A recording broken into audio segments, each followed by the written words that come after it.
کۆبنەوەی لایەنە سیاسیەکان هەنگاوێکی ترە بە ئامانجی خزمەتکردن بەم قۆناغی ئێستای هەرێمی کوردستانی پێدا تێپەڕ دەبێت.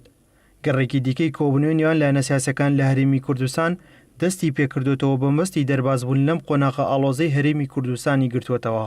دەست بکەنەوە بە قۆناغێکی تازەی گفتوگۆکردن، گفتوگۆی جددی، نەک گفتوگۆیەک بۆ کات کوشتن و باربردنی کاتەکە و تۆ ئەو زەرفە مێژوویە گرنگەی کە ئێستا لە دوای شەڕی داعش و دابەشکردنی دەستکەوتەکان و غەنیمەکانی ئەم جەنگە کورد تیایدا بێبەش بێ، دەکرێت ئەم لایەنە سیاسیانە زیاتر لە یەک نزیک بنەوە وەک کورد و لایەنە سیاسیەکانی کورد هیچ ڕێگەیەکی تریان لە بەردەمدا نییە جگە لە دانیشتن ئەگەر شەو ڕۆژ بن بە دەمیەک و لە یەک نزیک بنەوە لە داخوازیەکانیان بێنە خوارەوە و بەرژەوەندی باڵای خەڵکی کوردستان بخەنە سەر و هەموو بەرژەوەندەکانەوە.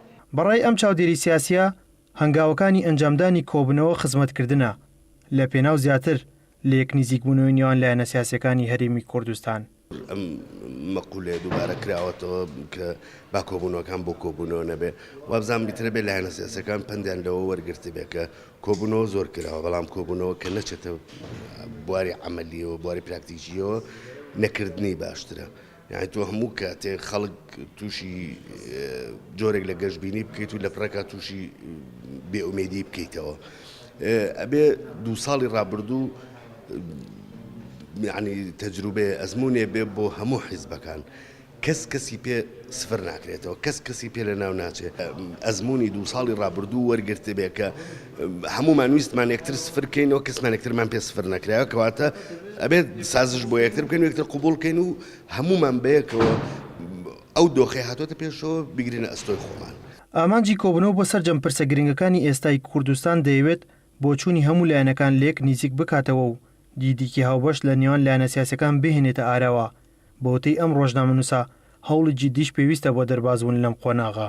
دەستپێکردنەوەی کۆبوونەوەکان لە نێوان حزبە سیاسیەکانی هەرێمی کوردستان کارێکی باشە، بەڵام هەر هەنگاوێک بۆ چارەسەر پێویستی بە کردارەوە لەسەر ئاستی کردداریە ئەو ئامانجانەی کە باسی لەوەکرێەوە بانگەشانەی کە حزبە سیاسیەکان یاخود ئەو تەوەرانەی کە حزبە سیاسیەکان لە کۆبوونەوەکانیانە باسییانەکەن پێویستە بکرێتە کردار.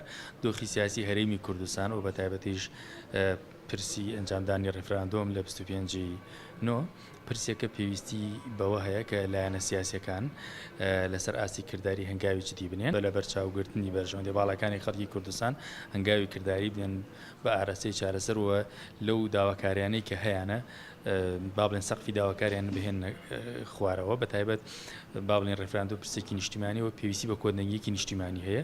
کۆبنەوەی وەفدی باڵای لایەنە سیاسیەکانی هەرێمی کوردستان بە هەنگاوێکی دەربازبوون لەم قۆناغە دژواری ئەمڕۆی هەرێمی کوردستان ناودەبرێت.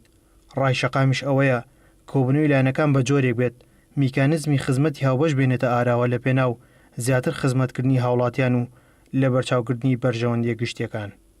ئەحمەد ئیسماعیل، گەلی کوردستان، سلێمانی.